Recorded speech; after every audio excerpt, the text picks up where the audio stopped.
Assalamu alaikum warahmatullahi wabarakatuh. This is for class 11th, subject chemistry,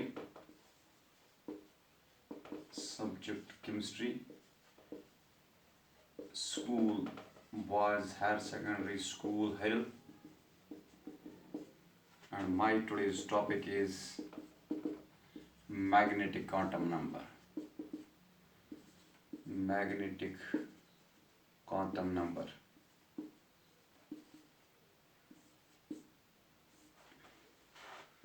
तो हमने पहले ही quantum numbers जो topic है हमने पहले ही इसके बारे में ये बताया कि जो क्वांटम नंबर्स होते हैं this are the set of 4 numbers. तो इनमें जो पहला क्वांटम नंबर है प्रिंसिपल क्वांटम नंबर वो हमने पढ़ा है। उसके बाद एजीमुथल क्वांटम नंबर वो हमने कल पढ़ा। तो आज जो है वो है मैग्नेटिक क्वांटम नंबर, ठीक है ना। So this quantum number was introduced by it was given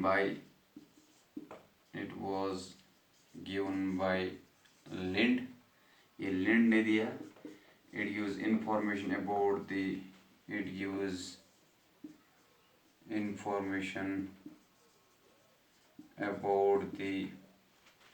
orbital। ये हमें इंफॉर्मेशन देता है किसके related, about the orbital in which electron is present,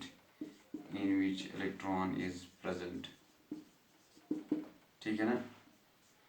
so it is represented by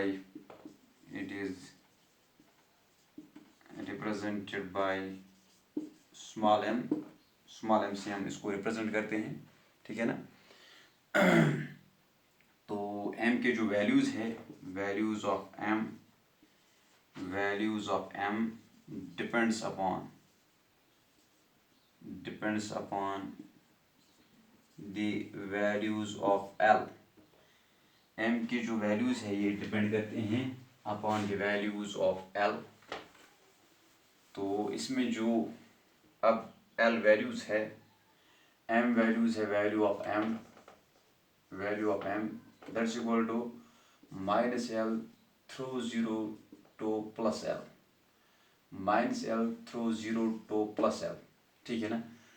तो ये हम ऐसे समझ सकते हैं। अगर वैल्यू ऑफ यहाँ पे l हम दिखाएंगे, ठीक है ना, तो यहाँ से फिर हम देखेंगे name of the sub shell, उस सब शेल का नाम क्या है। तो यहाँ पे हम लिखेंगे वैल्यूज ऑफ m।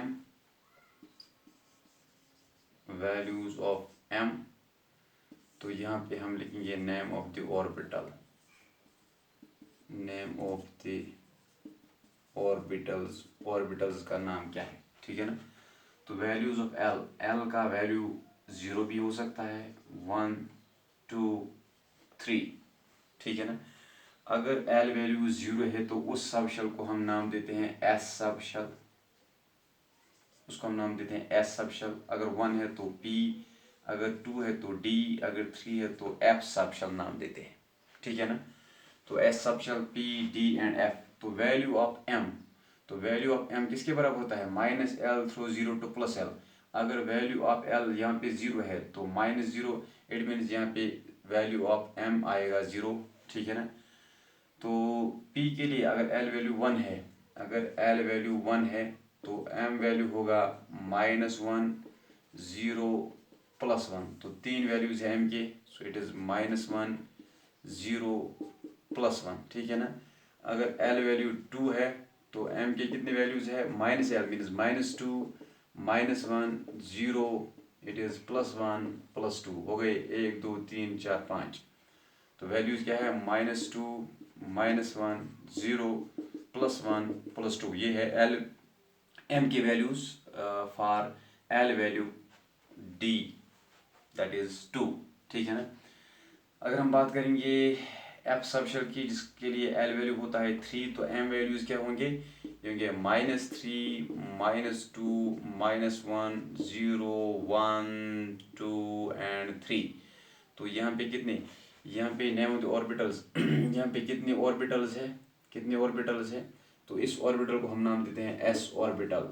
इस ऑर्बिटल को नाम देते हैं s ऑर्बिटल। तो एक ही यहाँ पे है, ओनली 1 s ऑर्बिटल। इन ऑर्बिटल्स को हम नाम देते हैं पी ऑर्बिटल्स, क्योंकि ये बिलोंग करते हैं पी सबशेल से, ठीक है ना।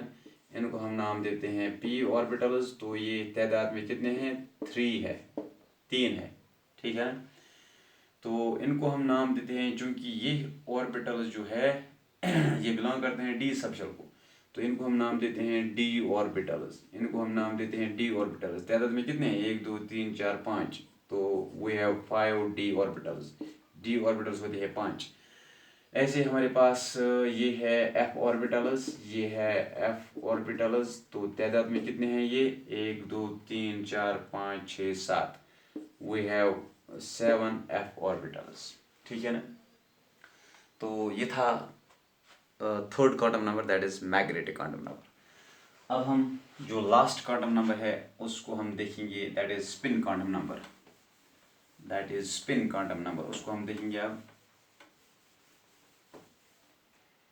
Spin quantum number, so fourth and last quantum number, that is spin quantum number. That is spin quantum number, ठीक है ना। जो ये स्पिन क्वांटम नंबर है, it was given by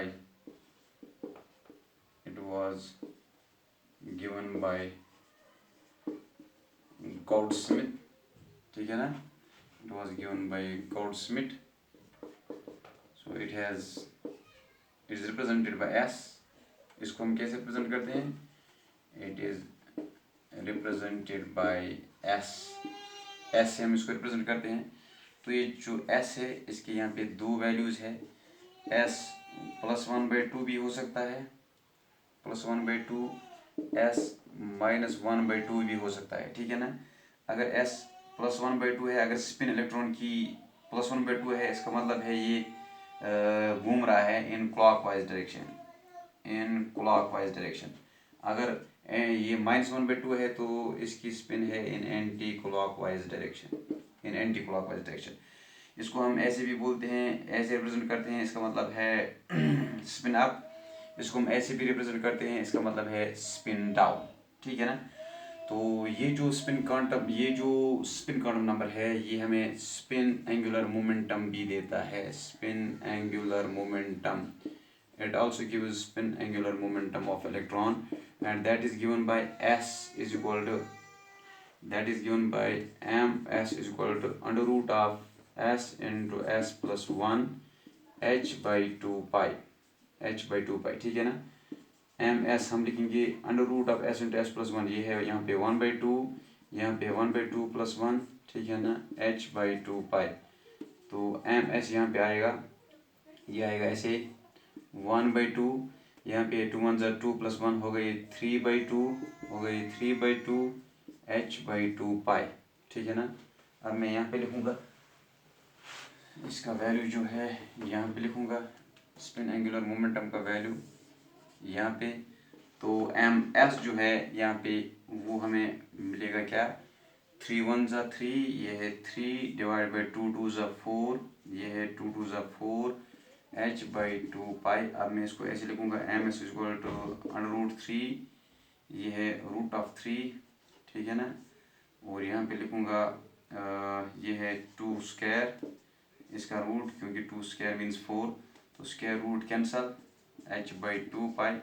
तो ms जो होगा वो होगा √3 डिवाइडेड बाई 2 h/2 pi, ठीक है ना। तो ये है spin angular momentum of electron, जो हमने निकाला किससे, स्पिन क्वांटम नंबर से। तो स्पिन के बारे में जो स्पिन क्वांटम नंबर है, ये इंफॉर्मेशन देता है, ये एक्सप्लेन करता है magnetic properties of the substances.